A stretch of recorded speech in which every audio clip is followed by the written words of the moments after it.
Okay, wise grasshoppers, let's look at ideology and economic policy making, 12.2 in your note-taking guide, starting with number 11.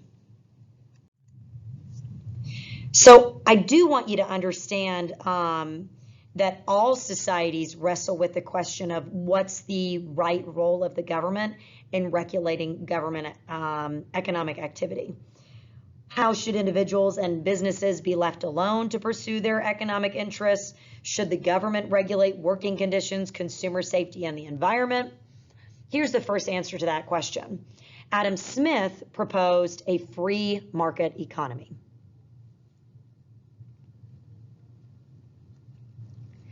This economy is laissez-faire in style, and laissez-faire comes from a French phrase meaning let us do it, or kind of hands off, leave us alone, in suggesting the government should stay out of the economy. This policy has the government intrude as little as possible in the economic transactions between citizens and business. And please don't forget that free enterprise, along with equality of opportunity, individualism, rule of law, and limited government, is a core part of American political culture. And even in the 19th century, in that Gilded Age, where we saw a lot of companies rise up, becoming monopolies, remember the robber barons and the captains of industry, even then, it's not as simple as keeping the government out. The federal government still would occasionally act in the economy to support broad policy goals, like building the Transcontinental Railroad. At the other end of this spectrum of thought, you have the command and control economy. Really, a lot of people like to think of dictatorships, communism here. That's okay. This is where the government dictates much of the nation's economic activity, including how much is produced, including prices for goods. Maybe we see this kind of when our nation was at war, in a wartime economy.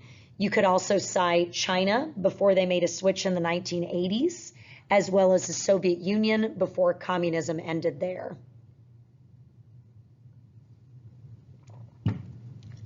But then you could also have a mixed economy, and that's what the United States of America has. This policy says that most economic, that should be decisions, not conditions, are left to individuals and businesses. And the government does regulate some economic activity. And I feel like we've already talked about this a little bit in terms of sometimes the government will be involved with subsidies for farmers, or sometimes the government will, suggest a minimum wage or put into legislation fair labor standards. But the progressive era is really where we saw the adoption of this mixed economy, where businesses are making some decisions as are consumers.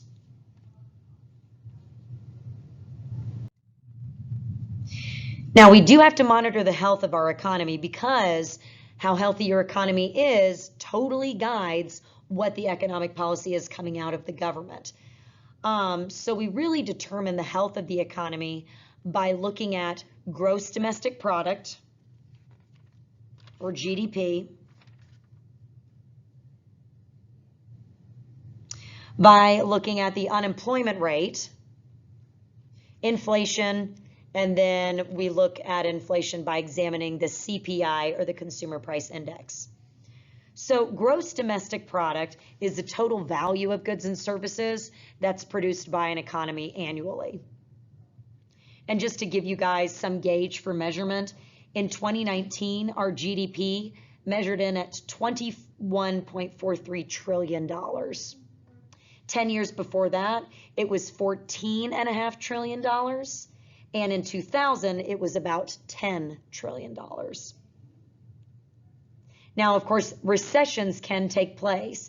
And a recession is where there are 2 consecutive quarters of negative GDP growth. And hopefully you guys remember that there was a pretty bad economic recession during Obama's presidency from about 2007 to 2009. Like I mentioned earlier, another gauge for looking at the health of the economy is to examine the unemployment rate. Now, unemployment rate does not refer to people who don't have jobs. The unemployment rate refers to the percent of people who are actively looking for work that cannot find work. There are people who collect disability from the government who are unable to work, but they would not necessarily factor into the unemployment here unless they're actively seeking employment. And boy, has this changed this year. We started out in 2020 in January with a 3.5% unemployment rate, which is awesome. I mean, awesome, awesome, awesome. By May, because of the pandemic, it reached 13%, which was bad, but thankfully that was short-lived. As of November the 6th, it's about 6.9%. And if you're curious where it was during the Great Depression, it was about 25%. And during the recession that I mentioned earlier, its highest was 10%. We also want to look at inflation, which is the rise in prices of goods and services. A high rate of inflation, especially if it's not accompanied by an equal increase in wages, is going to make American workers poorer. So one way that we measure inflation is by utilizing the CPI, the Consumer Price Index. And what this is it looks at the cost of goods and services over time used to measure what the cost of living is. So for my, people who are interested in the bureaucracy, this is done by the Bureau of Labor out of the Department of Labor. And every month they track the prices on about 80,000 things. 80,000 things, guys. It's a lot. Things like cereal, gasoline, college tuition, milk, funeral expenses. And they compare them from month to month to see what's taken place with inflation. And just so you know, in 2000, for the last 12 months, there's been about a 1.2% increase in the price of goods. And the Federal Reserve rate likes to keep that lower than 2%. So that's really not bad. Now we're going to focus on some theories of economic policy making. It shouldn't surprise you that those who are making policy have different ideas about how to define economic problems and what we should do to solve them. And even if they agree that the same economic problem exists, they're often going to differ on explaining why it happened and what we should do to solve it. So the first one we're going to look at of the three is Keynesianism. Y'all, I have been practicing saying that for the last 10 minutes. I'm going to say it one more time just because I'm excited. Keynesianism. Yes. Okay. All right. So let's talk about Keynesianism. 3 for 3. All right. So this is based off of the economist John Maynard Keynes, who published his book, The General Theory of Employment, Interest, and Money, during just the depths of the Great Depression in 1936. He really believed, in your note-taking guide, that it was individual decisions in regards to saving and spending that drives business cycles. During periods of expansion or periods of boom, if you will, Keynes would write that people are going to spend more money, making excessive, unwise investing decisions, and really exacerbating an economic boom, right? Buying things that you don't need to buy. And then in an opposite situation, in a period of bust, individuals might be more gloomy, cut back on their spending and investing, which makes that situation worse, even coming to the point of a national economic depression. So he believed the main job of the government was to have policy injecting more money into the economy. And I hope it makes sense to you guys that Democrats would support this. Think of everything that FDR did with the New Deal, creating all those public works programs. President Obama tried to do something similar during the recession, creating 2.5 million jobs with the Recovery Act. So that's their hope, is that the government should put more money into the economy to stabilize it. And of course, Republicans don't like this, because guess where that money would be coming from? If you said taxes, you're right. Which brings us to theory number 2, which is known as the supply side theory. You're going to see this have a bunch of different names: Reaganomics, Trickle-Down Economics, heck, even one presidential candidate called it voodoo economics. But this theory really differs from the Keynesian economic theory. This theory emphasizes the role of supply in fostering economic growth, okay? So what this theory wants to do is to propose lower taxes on individuals and businesses. Proponents of this theory views this as the most effective tool to combat economic downturns.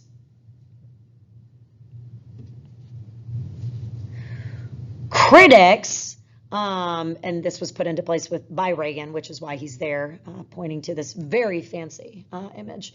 Critics call it trickle-down economics, saying that really only the wealthy are going to benefit, because if you're giving the wealthy, the business owners, the individuals, tax breaks, those tax breaks are unlikely to make their way down to individuals in lower levels of, kind of like the socioeconomic status structure, that are not directly impacted by the lower tax rates. Reagan suggested that by giving the wealthy these tax breaks, then they'll spend more money, buy more cars, eat out at more restaurants. All American businesses would do well, going all the way down to the factory worker. Critics just say that didn't happen. Supporters, though, say that there's so much taxation that it drags down the economy and the growth of business, not really letting it flourish. And so Republicans like this.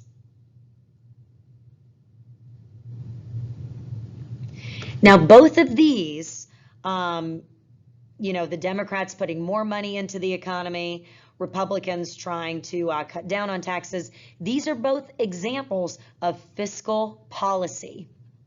I'm on number 3, fiscal policy, which is the government's use of taxes and spending. So the government's use of taxing and spending in an attempt to lower unemployment, support economic growth, and stabilize the economy. And something I would note if I were you is that fiscal policy is mostly shaped by Congress and the president. Of course, this fiscal policy is going to be different depending on who's in control. If Republicans are in control, you're going to see tax cuts, but you're also going to see an increase in spending on military, for example. If the Democrats are in power, you might see tax increases on those wealthier classes, with an increase in government spending on social programs.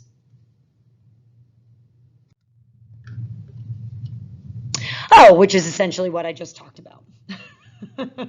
Okay, so just FYI, you don't need to write this down.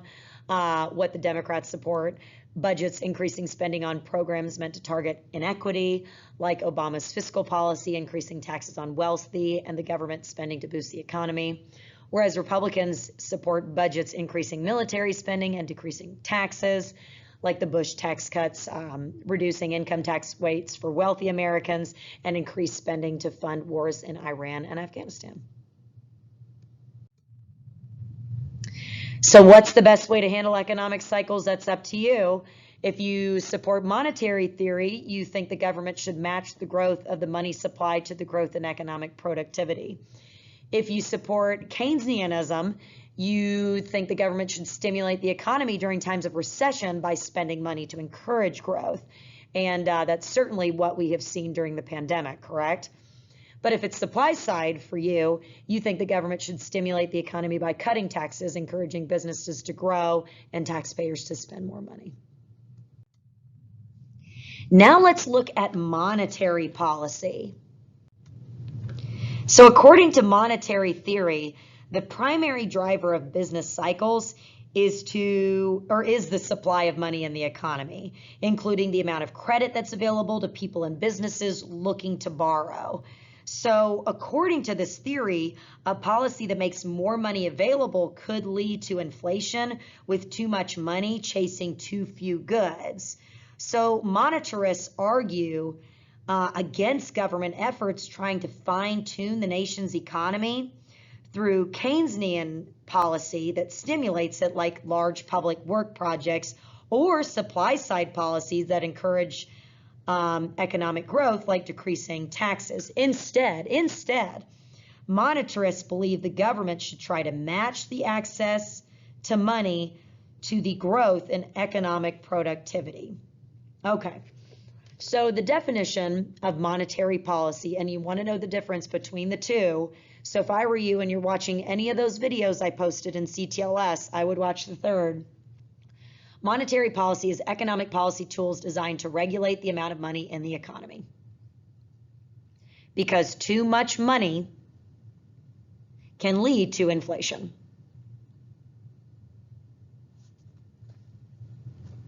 And one way the government attempts to influence the economy is through the Federal Reserve System, often called the Fed. And the Fed is made up of a board of governors, Federal Reserve banks, member banks that are all responsible for monetary policy. And the Federal Reserve Board, members are appointed by POTUS and confirmed by Senate. And they serve for fixed terms, 14 years. Now, it's important for them to serve for fixed terms, 14 years, and they can only be removed with cause. And the reason for this is probably a similar reason for members of the judicial branch for the federal government to serve life tenure. It's to remove them or insulate them from political pressure, to let them do what's right for the economy, not what Republicans want or what Democrats want, depending on who's in power at the time. And you can watch this on the Federal Reserve Board if you want. And this might be a little bit old. Sorry, it's from last spring. So the Fed has three main tools that they use to influence the economy. Number one, they can buy and sell treasuries. So buying a treasury bill is investing in the United States government, literally. The purchaser loans money to the government. The government pays the money back when the treasury bill is cashed, plus a set amount of interest. So that's the first way that they can do this. Number two, they can set the reserve rates that require banks to keep a certain amount of deposits that are kept in reserve. So the higher the reserve rate, the less money banks have available to loan to their customers.